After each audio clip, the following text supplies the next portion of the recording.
నమస్తే, welcome to hit TV. నేను శ్వేత. ఈరోజు మనతో పాటు ప్రముఖ హైకోర్టు అడ్వకేట్ శివరావు గారు ఉన్నారు. నమస్తే శివరావు గారు. నమస్తే. శివరావు గారు, ఈరోజు జరిగిన ఒక ఇన్సిడెంట్ ఇన్ బంగ్లాదేశ్, అంటే ఒక తెలుగు పర్సన్ని హత్య చేయడం కానివ్వండి, లేకపోతే అదొక బ్రూటల్ మర్డర్గా భావిస్తున్నారు.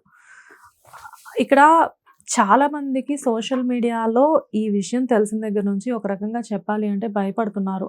ఎందుకంటే ఒక బంగ్లాదేశ్ లాంటి ప్లేస్లో ఇలాంటివి జరగడం, అంటే అక్కడ విషయం ఏంటి అన్నది క్లియర్గా తెలియకపోయినా మిస్టేక్ అనేది అతను లేదు అని చెప్పేసి కొంతమంది చెప్తున్నారు. ఆ ఇన్సిడెంట్ కూడా చాలా సిల్లీగా అనిపిస్తుంది. జనరల్గా ఇలాంటి వాటి మీద మీరు ఎలా స్పందిస్తారు? బంగ్లాదేశ్లో జరిగింది ఒక హీనమైన చర్య అండి. అంటే ఇప్పుడు ఏంటి, ఒక వ్యక్తిని చంపడం అనేది హీనమైన చర్య అయితే, అందులో ఆ వ్యక్తిని ఎట్లా అంటే కాల్చి చంపినారు పబ్లిక్లో. సో అది చాలా హీనమైన మరియు ఘోరమైన చర్య. అది ఎవరైనా చెప్తారు అంటే ఇది ఎందుకు జరుగుతా ఉన్నాయి ఇలాంటివి అని చెప్పేసి ఆలోచించాల్సినటువంటి అవసరం మనకుంది. ఇది ఈ రోజు బంగ్లాదేశ్లో జరిగింది, రేపు ఇంకో దగ్గర జరిగే అవకాశాలు ఉన్నాయా? అసలు ఎందుకు జరుగుతుంది ఇలా అంటే దీన్ని ఇప్పుడు మనం ఏంటి అని అంటే ఒక కులం రంగు లేదు మతం రంగు దానికి అద్ది జనాలు సోషల్ మీడియాలలో మాట్లాడుతూ ఉన్నారు. అసలు బంగ్లాదేశ్లోనే కాదు, యావత్ ప్రపంచంలో ప్రతి దగ్గర కూడా ఏంటి అంటే మన హిందువులు, ముఖ్యంగా మన భారతదేశానికి సంబంధించిన భారత సంతతికి సంబంధించినటువంటి వ్యక్తులు ఉండడం జరుగుతూ ఉంది. సో ఇది ఎటువంటి పరిణామం? ఎందుకంటే బంగ్లాదేశ్ అనేది చాలా చిన్న దేశము. నార్మల్ గా చూస్తే ఇంకా పెద్ద పెద్ద దేశాలు ఉన్నాయి. ఇక్కడ దుబాయ్ లాంటి దేశాలు, శాసించే దేశాలు చాలా పెద్దవిగా ఉన్న దేశాలు ఉన్నాయి. సో బంగ్లాదేశ్ అనేది చాలా చిన్న దేశం. అసలు ఒక రకంగా చెప్పాలంటే ఈ రోజు బంగ్లాదేశ్ అనేది బువ్వ తింటాంది అంటే దానికి కారణం భారతదేశమే. ఎందుకు ఈ మాట అంటున్నానంటే బంగ్లాదేశ్ ని స్వతంత్ర దేశంగా, బంగ్లాదేశ్ కి ఫ్రీడమ్ వచ్చే విధంగా చేసింది భారతదేశము, నాటి ప్రధానమంత్రి ఇందిరాగాంధీ గారు. ఇది చరిత్ర, ఇది నిజము. సో బంగ్లాదేశ్ ఈరోజు స్వతంత్ర దేశంగా ఉండడానికి కారణమైనటువంటి భారతదేశము ఈరోజు బంగ్లాదేశ్ గురించి ఇంతగా చర్చించుకుంటా ఉన్నది అని అంటే దీనికి కారణం కేవలము నాయకులండి. నాయకుల మాటలు ఏంటి అని అంటే వీళ్ళు ఇక్కడ సెక్యూరిటీలలో గన్మెన్లతోని లేకపోతే ఇక్కడ బందోబస్తులలో వీళ్ళు హ్యాపీగా వండుకుంటూ పనికిరాని రెచ్చగొట్టేటువంటి ఉపన్యాసాలు ఇస్తూ ఉంటారు జనాలని. సో అది బంగ్లాదేశ్లో ఉన్న నాయకులా లేకపోతే ఇండియాలో ఉన్న నాయకులా అని కాదు, ఎక్కడ ఉన్నటువంటి నాయకులైనా కానీ నాయకులారా మీరు నోర్లను జాగ్రత్త పెట్టుకోండి. ఎందుకంటే మీరు, మీ పిల్లలు, మీ ఫ్యామిలీ చాలా సేఫ్గానే ఉంటారు. ఎందుకంటే మీకు సెక్యూరిటీస్ ఉంటాయి, అన్నీ ఉంటాయి. కానీ నాలాంటి మీలాంటి సామాన్యుల పరిస్థితి ఏంటండి? ఎందుకనంటే అక్కడ జరిగింది, ఒక హిందువుని చంపినారు.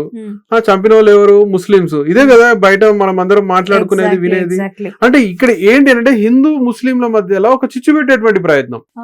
కానీ అది ఒక ఆవేశపూరితంగా జరిగిన హత్య అని చెప్పేసి ఇప్పుడు ఏదేమైనప్పటికీ ఇప్పుడు ఒక ఆవేశపూరితంగా జరిగిందా లేకపోతే అనాలోచితంగా జరిగిందా, క్షణికావేశమా అనేది ఆ సందర్భంలో అక్కడ మనం లేము. ఏదైనా కానీ మన దగ్గర కూడా మన బిఎన్ఎస్ లో కానీ మన పీనల్ కోర్ట్స్ లో కానీ మనం ఏంటి అంటే ఏదైనా ఇన్సిడెంట్ జరిగినప్పుడు అరెస్ట్ చేస్తాం. కామన్ గా వ్యక్తులను అరెస్ట్ చేస్తాము, కస్టడీలోకి తీసుకుంటాం. దాని తర్వాత ట్రయల్, విచారణ అనేది జరుగుతుంది. విచారణ జరిగిన తర్వాత అప్పుడు ఆయన నేరస్తుడా కాదా అని చెప్పేసి ఆ విచారణలో తెలుస్తూ ఉంటది. సో అక్కడ కూడా ఏం జరిగింది అని చెప్పేసి అక్కడ మీరు లేరు, నేను లేను, మన మీడియా లేదు.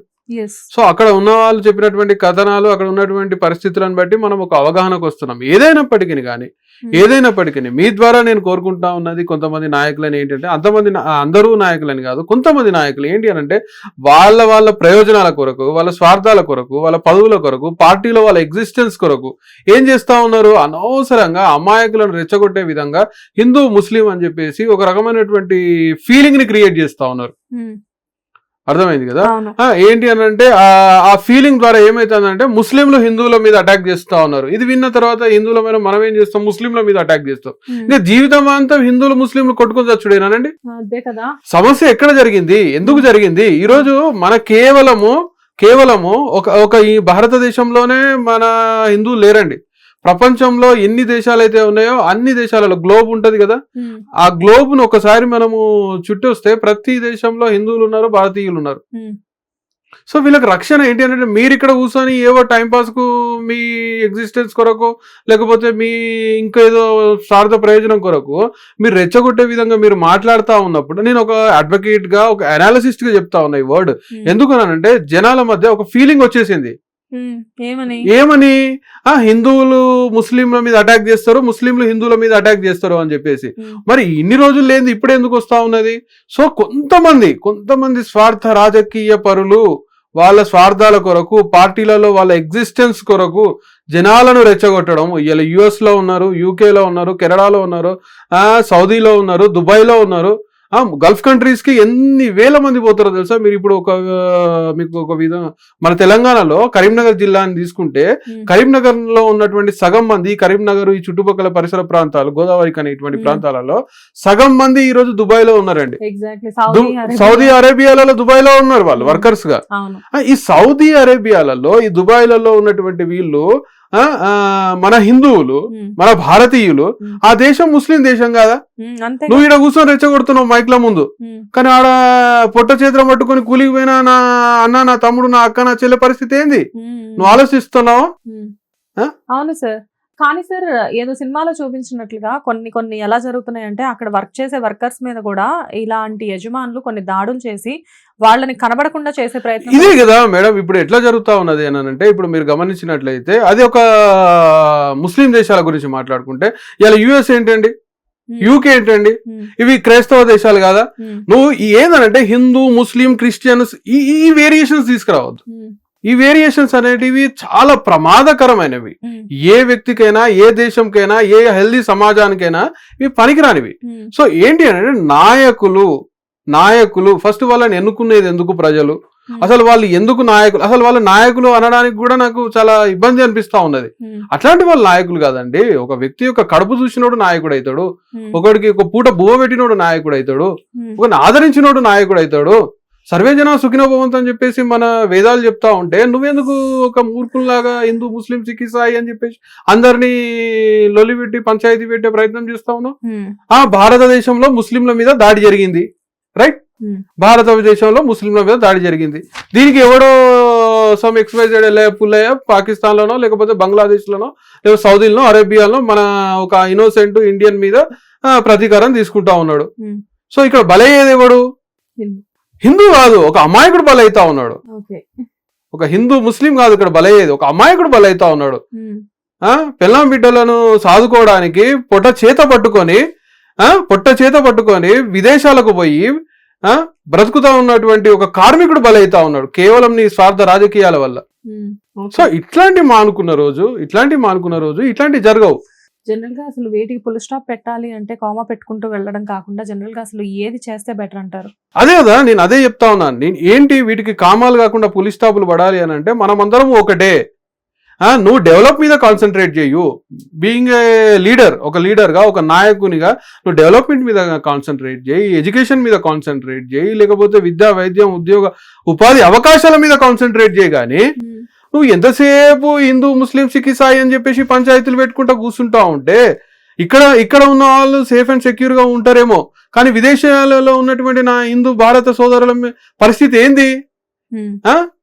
ఇలా నువ్వు క్రైస్తవుడు అని చెప్పేసి వాడిని చిన్న చూపు చూస్తే, యుఎస్ లో, యూకేలో, కెనడాలో, ఆస్ట్రేలియాలో ఉన్న నా అక్కలు, నా చెల్లెలు, నా అన్నలు, నా తమ్ముళ్ళ హిందువుల పరిస్థితి ఏంది?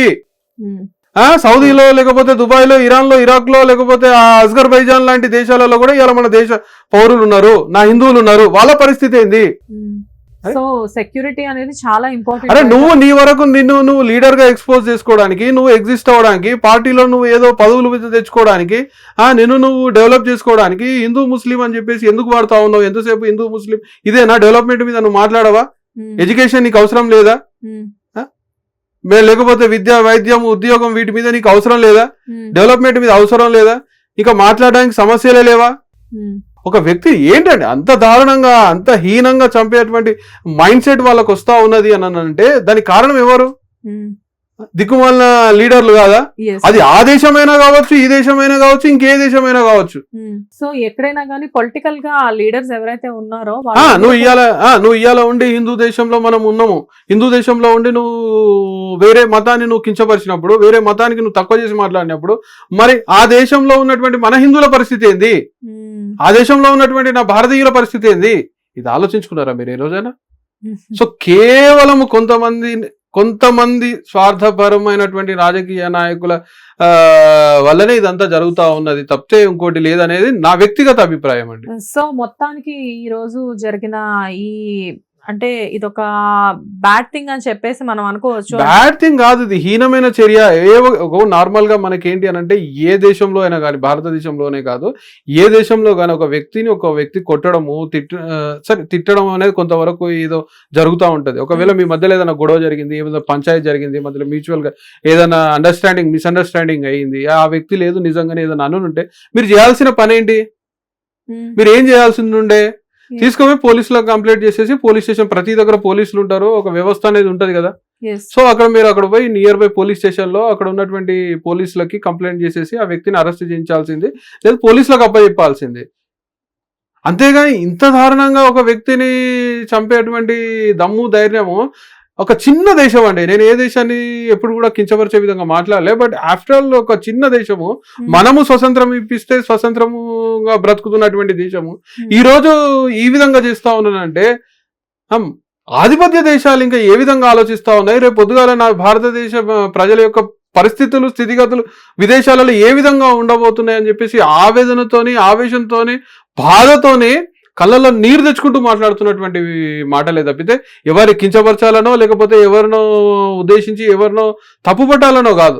సో శివరావు గారు, ఈ స్వార్థపూరిత రాజకీయాల వల్ల, కొంతమంది లీడర్స్ వల్ల, వాళ్ళ మాటల వల్ల, ఆ మాటల తూటాల వల్ల మిగతా దేశాల్లో కూడా ఇలాంటివన్నీ జరుగుతున్నాయని చెప్పేసి మీరు చాలా ఎగ్జాక్ట్లీ.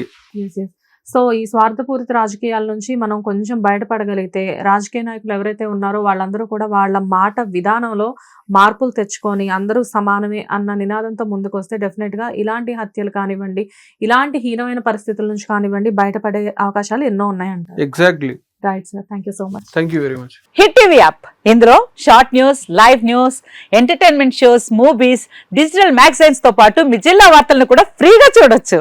ఇంకెందుకు ఆలస్యం, వెంటనే హిట్ టీవీ యాప్ ని డౌన్లోడ్ చేసుకుని ఫ్రీగా ఎంటర్టైన్మెంట్ పొందండి. Hit TV app. Hit TV app. Please download hit TV app. Hit TV app ని ఫ్రీగా డౌన్లోడ్ చేసుకుని ఎంజాయ్ చేయండి. మీకు నచ్చిన ఎంటర్టైన్మెంట్ కోసం హిట్ టీవీ యాప్ ని ఫ్రీగా డౌన్లోడ్ చేసుకుని ఎంజాయ్ చేయండి. హిట్ టీవీ యాప్ ని డౌన్లోడ్ చేసుకుని ఆస్వాదించండి, ఆశీర్వదించండి. ఇంతమంది సెలబ్రిటీలు హిట్ టీవీ యాప్ ని డౌన్లోడ్ చేసుకోండి అని చెప్తున్నారంటే ఎంత మంచి యాప్ ఆలోచించండి. అమెరికా అమెరికా అమెరికా అమెరికాలో చదవాలనుకునే వాళ్ళకి విశ్వసనీయమైన పేరు మన శౌర్య కన్సల్టెన్సీ. UK లో 1 year masters, UK లో 1 year masters, 2 years work permit up to 5 years visa. Contact Saurya Consultancy. Contact 89851 89851.